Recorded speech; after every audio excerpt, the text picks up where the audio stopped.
அனைவருக்கும் வணக்கம். இந்த காணொளி போடுறதுக்கே எனக்கு ஒரு மாதிரி அவர்சனாக இருக்குது. காணொளி போடுறதே ஒரு மாதிரி அவர்சனாக இருக்குது. ஒன்று வியூஸ் கம்மியாக போகுது, 4000 பேர் பார்க்குறாங்க அப்படிங்கிறது இருந்தால் கூட, இன்னொன்று என்ன அப்படின்னா, தொடர்ச்சியாக சாட்டை திரும்ப துரோகி அப்படின்னு சொல்லி தமிழ் தேசியவாதிகளே என்ன பண்ணுறாங்க, ஒரு கருத்து பரப்புரை பண்ணுறாங்க. அது பொய் செய்தியாக போட்டு பண்ணுறாங்க. ஒரு உண்மையை சொல்லி சாட்டை இந்த இடத்துல துரோகம் பண்ணிட்டாரா அப்படின்னு சொல்லி பண்ணால், சரி நம்மளும் கூட சாட்டை துரோகம் பண்ணிட்டாரா அப்படின்னு சொல்லி நம்மளும் விமர்சிக்கலாம், நம்மளும் சாட்டைக்கு எதிராக பேசலாம். சீமான் அவர்களுக்கு எதிராக எழுதுகிறாங்க, சொல்கிறாங்க. அது உண்மையாக இருந்தால் நம்மளும் தமிழ் தேசியவாதியை பேசுகிறதுக்கு பேசலாம். ஆனால் அவங்க சொல்கிறது பூரா பொய்யா இருக்குது. நம்மளால் பேசாமல் இருக்க முடியல. ஏன்னா அந்த டிஎன்டிவி ஊடகம் அப்படின்னு சொல்லி ஒரு விஸ்வநாதன்னா எல்லாத்துக்கும் தெரியும். அந்த மனுஷன் என்ன பண்ணுறாருன்னா, ஒரு தம்ப்ளைனோட வச்சு ஒரு பருந்தார் சொன்னார்னு ஒரு ஆர்டிக்கல் விட்டுருக்காரு. அது முழுக்க முழுக்க சாட்டை துரைமுருகனை பற்றி பொய் தகவலாக சொல்லி இவர் கட்சிக்கு சாட்டை துரைமுருகன் நாங்களான்னு சொல்லி சீமானம் கொந்தளிச்சா நாம் தமிழ் செல்வான்னு தமிழின்னு வச்சுக்கலாம். தமிழனுக்கு உள்ளே இருக்க செய்திக்கு ஒரு துளி கூட சம்பந்தம் இல்லான்னு வைங்களேன். முழுக்க முழுக்க சாட்டையை பற்றி ஒரு பாரிசாலன் சொன்னால் எப்படி இருக்கும், ஒரு பிரியகுமார் சொன்னால் அப்படி இருக்கும், ஒரு ஜெபக்குமார் சொன்னார். இன்னும் சொல்ல போனால் டிவிகே கட்சிக்காரன் இந்த லயோலா மணி அவர் சொன்னால் எப்படி இருக்குமோ அதே மாதிரி ஒரு ஆர்டிக்கலை எழுதி வச்சுருக்காரு. இந்த ஆர்டிக்கலை படிக்கும்போது எப்படி இருக்குது அப்படின்னா, இவர் விலை போயிட்டாரா அப்படின்னு இவர்கிட்ட நம்ம கேட்க வேண்டியிருக்கு. ஏன்னா இப்போ சமீபத்தில் நம்ம வீடியோ போட்டிருந்தோம். திருச்சி கிழக்கு வேட்பாளர் யார், கிருஷ்ணசாமி. அவர் ஜெய்சா பாண்டியன் மூலியமாக தவகாக்கு போய் சேர்ந்துட்டார். அவர் நல்லா காசுக்காரர் தான். காசு இருந்தால் கூட விஜய்கிட்ட வேலை போகிறாருன்னா அவர் எப்பேற்பட்ட ஒரு நபர் அப்படின்னு சொல்லி பார்த்துங்க. இப்போ இவர் அந்த ஆர்டிக்கலை பருந்தார் என்ன சொல்கிறாராம், சாட்டை துரைமுருகன் திருச்சி தானே அவர், திருச்சி கிழக்கு இந்த வேட்பாளருக்கு வேலை செய்யாதீங்கன்னு சொல்லிட்டாராம். அந்த வாய்ஸ் நோட்டை கேட்டாராம் கிருஷ்ணசாமி. அப்போ யாருக்கு வேலை செய்யணும் அப்படின்னா, ராஜேஷுக்கு வேலை செய்யுங்க. ஏன்னா ராஜேஷ் சாட்டை துரைமுருகன் அவர் தான் கட்சியில் கூட்டு வந்தாராம். இது சொன்னது பருந்தார் சொன்னாராம். அப்புறம் என்னென்னா, இந்த கிருஷ்ணசாமி 2012 இருக்காராம். இப்போ தாக்க போனார்ல அவர் 4 கோடி ரூபா கட்சிக்காக செலவு பண்ணியிருக்காராம். அதாவது சாட்டை துரைமுருகன் கட்சிக்காக பல லட்சங்களை கொடுத்துருக்கான்னு சொல்லி எங்களுக்கு தெரியும். ஏன்னா திருச்சி மாநாடு போட்டார், அவ்வளோ பெரிய பிரம்மாண்டத்தை காட்டினார், தன்னுடைய சொந்த பணத்தை வச்சு பல வேலைகளை செஞ்சார் அப்படிங்கிறது தெரியும். இவர் கிருஷ்ணசாமி 4 கோடி ரூபா செலவு பண்ணார். யார் சொல்கிறான்னா, விஸ்வநாதன் தான் அந்த பருந்து அது சொல்லுதான். அதை விட அந்த பேனர் வச்சாரா கிருஷ்ணசாமி, அதில் சாட்டை படம் வைக்கலாம். பார்த்தீங்களா, உடனே சாட்டை கொந்தளிச்சு போய் என்னுடைய படம் இல்லாமல் எப்படி நீங்கள் பேனர் அடிக்கலாம் அப்படின்னு சொல்லி சாட்டை கேட்டாரா. அதில் சண்டை வந்துருச்சான். உடனே பேனர் சாட்டை படமும் போட்டு அடித்தாங்களாம். இப்படிலாம் சாட்டை நெருக்கடி கொடுத்துக்கிட்டே இருந்தார். இப்படி நெருக்கடி கொடுக்கவும் தான் கிருஷ்ணசாமி தாவைக்கால் இணைஞ்சிட்டார் அப்படின்னு சொல்லி இந்த பருந்தார் சொன்னான்னு சொன்னால், இதெல்லாம் எப்படிப்பட்ட ஒரு பொய்ன்னு பாருங்கள். கடைந்தெடுத்த பொய்ங்க. சாட்டை துரைமுருகன் படத்தை போடுன்னு சொல்லி சாட்டை எங்கே கேட்டார் இவர்கிட்ட. ஏயா அந்த ஆள் கட்சி விட்டு வெளியே போயிட்டாருன்னா கிருஷ்ணசாமி தாவைக்காட்டை போயிட்டார், ஜெய்சா பாண்டியன் மூலம் போயிட்டார். அவர் எவ்வளோ கோடிகளை வாங்கிட்டு போனாரோ யாருக்கு தெரியும். அவர் ஏதோ நாம் தமிழர் கட்சிக்கு 4 கோடி பணம் செலவு பண்ணியிருக்காராம். சாட்டை துரைமுருகன் அவர் படம் போடலை, நெருக்கடி கொடுத்தாராம். அப்புறம் அவருக்கு வேலை செய்யாதீங்கன்னு சொல்லி வாய்ஸ் நோட் போட்டாராம். அது திருச்சி பொறுப்பாளர் பூரா சாட்டை கட்டுப்பாட்டிலையாக இருக்காங்க.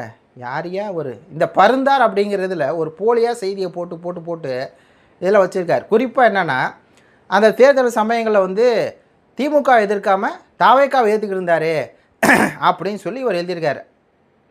அதை பார்த்து தெரிஞ்சிருச்சு. இது பாரிசாலன் சொன்னதை அப்படியே காப்பி அடித்து ஜெராக்ஸ் அடித்து நம்ம பருந்தார் எழுதியிருக்காரு, நம்ம விஸ்வநாதன் எழுதியிருக்காரு.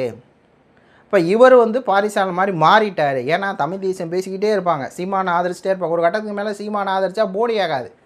அந்த போனி ஆகாதுங்க, உண்மை தான் அது. என் சேனலே பாருங்கள், அப்படி தான் இருக்கும்.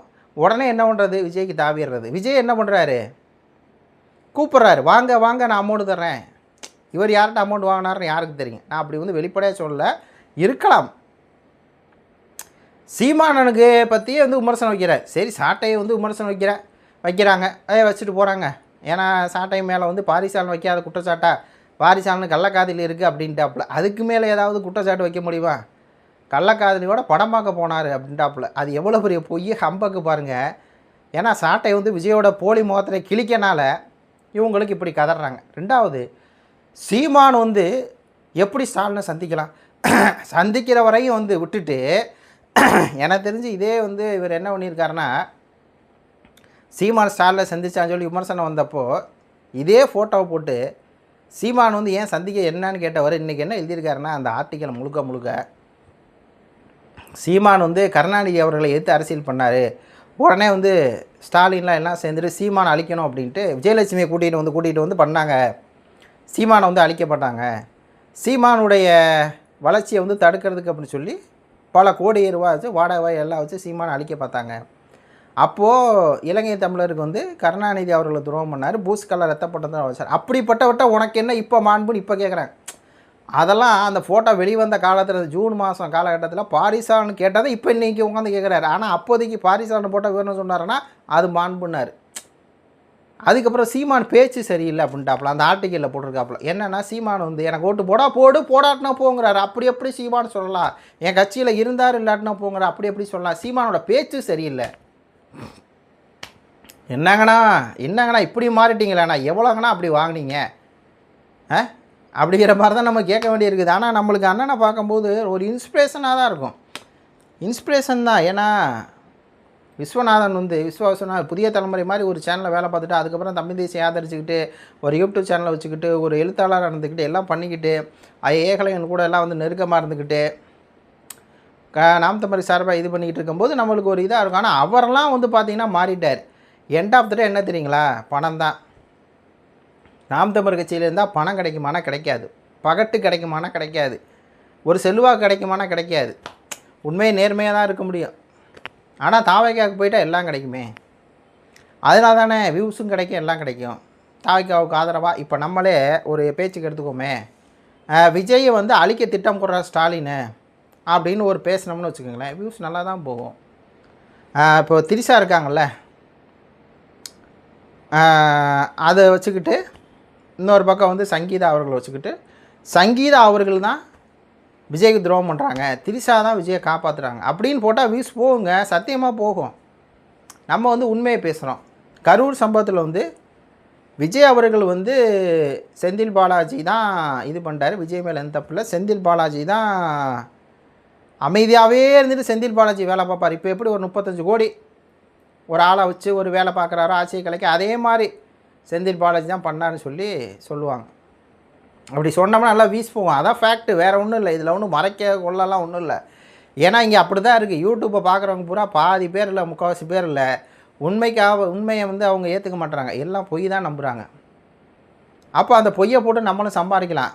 அப்போ இவர் என்ன விஸ்வநாதன் இப்படியெல்லாம் அது எழுதுறதுக்கு பேசாமல் நீங்கள் விஜயை புகழ்ந்து எழுதி சம்பாரிச்சிட்டு போகலாமே. நான் கூட சப்போஸ் வந்து எனக்கு கூட வந்து ஒரு பண தேவை இருக்குது, நாம் தமிழ் கட்சி சீமானுக்கு ஆதரவாக பேசணும் அப்படின்னா நம்ம ஒரு நம்ம மனசாட்சிக்கு என்ன பண்ணணும்? சீமானவர் நாம் தமிழ் கட்சி விமர்சிக்காமல் விஜயை புகழ்ந்தே பேசிட்டு போயிடலாமே. விஜய் சாதனை பண்ணிட்டாருன்ட்டு நம்ம திமுக வந்து விமர்சிச்சுட்டு, எனக்கு தெரிஞ்சு பிரபா டாக்ஸ்ன்னு சொல்லி ஒரு அண்ணன் இருக்கார். அவரெல்லாம் பார்த்தீங்கன்னா தொடர்ந்து வந்து விஜய் ஆதரிப்பார், திமுக வந்து விமர்சிப்பார். அவ்வளோதான் அவரோட கோரே. அவர் நாம் தமிழ் கட்சி ஆதரவாளர் தான் அவர். ஆனால் நாம் தமிழ் கட்சிக்கு ஏதாவது சின்ன சின்ன செய்தி வந்துச்சுன்னா பேசுவார். மற்றபடி வந்து சீமானவர்களை திட்டமாட்டார். அப்படி கூட பண்ணிட்டு போயிடலாம். அது கூட ஒரு ஒரிஜினல் தமிழனுக்கு ஒரு அழகுன்னு வச்சுக்கலாமே. அவனுக்கு தாவைக்கா கொள்கை பிடிச்சிருக்குது, இன்னொன்று திமுக பிடிக்கல, அப்படி வந்து போகிறாங்க. விஜய் வந்து புகழ்ந்துக்கிட்டு விஜய் மேலே எந்த தப்பு இல்லை, திமுக தான் தப்புங்கிற மாதிரி பேசுகிறாங்கன்னா பேசலாம். ஆனால் இந்த மாதிரி தமிழ் தேசியத்தை ஆதரிச்சுக்கிட்டு எல்லாத்தையும் பண்ணிக்கிட்டு சீமானையே திருப்பி அடிக்கும்போது, சாட்டையே திருப்பி அடிக்கும் போதெல்லாம் என்னங்கய்யா நீங்கள்லாம் அப்படிங்கிற மாதிரி நம்ம சின்ன சின்ன பசங்களாம் கேட்க வேண்டியதாக இருக்குது. இதில் சாட்டையை பற்றி சொன்ன ஒரு தகவல் கூட உண்மை இல்லை, எல்லாம் பொய், ஃபேக்கு. அதெல்லாம் நம்ம வந்து இதை பேசும்போதே நம்மளுக்கு வந்து பாருங்கள் மனக்கவலையாக இருக்குது. என்ன பண்ணி தொலைக்கிறது, நம்ம பேசித்தான் ஆகணும், எல்லாம் பொய் தான், காசுக்காக தான் வேலை பார்க்குறாங்களா, விஜய்க்காக தான் அப்படிங்கிற மாதிரி தான் இருக்குது. நான் என்ன சொல்கிறேன், பாரிசாலனே நான் என்ன சொல்கிறேன், நீ விஜய் ஆதரித்து பேசு, நாங்கள் உன்னை திட்டவே மாட்டோம். சீமானை மட்டும் தயவு செஞ்சு அதை பண்ணா இதை பண்ணா அவதூறு பரப்பாத. அதான் நாங்கள் வந்து சொல்கிறோம். பிரியகுமார் ஜெபக்குமார்கிட்ட எல்லாம் சொல்கிறோம். இப்போ பாருங்கள், பிரியகுமார் ஜெபக்குமாரை நம்ம பேசுகிறதே இல்லை. இந்த 2 மாதம் இருக்குமா, 1 மாதம் இருக்கும், தேர்தல் முடிஞ்சதுக்கப்புறம் பேசலை. ஏன்னா அவங்க சீமானை விமர்சிக்கலை, அவங்க விஜய் வந்து நான் அப்படி பண்ணா இப்படி பண்ணா அப்படிங்கிற மாதிரி போயிட்டாங்க. அந்த மாதிரி போனவங்கள தமிழ் தேசியவாதி, சரிப்பா நம்மளால் தானப்பா போப்பா, நம்மளை சீமானை விமர்சித்தாங்கன்னா பதில் விமர்சித்தோம், சீமானை விமர்சிக்கிறத அவங்க நிப்பாட்டாங்க, நம்ம எதுக்கு அவங்கள விமர்சிக்கணும், தர்ஷால் அவ்வளோதான் முடிஞ்சிச்சு. இப்போ பாரிசால்னு கூட சீமான் அவர்களை வந்து விமர்சிக்க நிப்பாட்டிட்டாப்புலனா நம்ம வந்து நம்ம பாரியை வந்து விமர்சிக்க வேண்டிய தேவையே நம்மளுக்கு கிடையாது. நம்ம என்ன காசு வாங்கிட்டா இருக்கிறோம், இல்லை ஐடி விங்கிட்ட நம்ம இருக்கோம், ஐடி விங்கே நம்ம வந்து எப்படி பேசியிருக்கோங்கிறது தெரியும் ஊருக்கே. இப்போ நம்ம வந்து தனிச்சையாக நிற்கிறோம். ஆனால் என்னென்னா ஒரு பொய்யா சொல்லக்கூடாதுல்ல. ஒரு பொய்யா சொன்னால் என்ன ஆகும்னா அதை வந்து சின்ன சின்ன பசங்கள்லாம் கேட்பாங்க. அப்படி தான் இருக்குது. இது ஒருத்தருடைய கருத்துக்களை சொல்லுங்கள். நன்றி, வணக்கம்.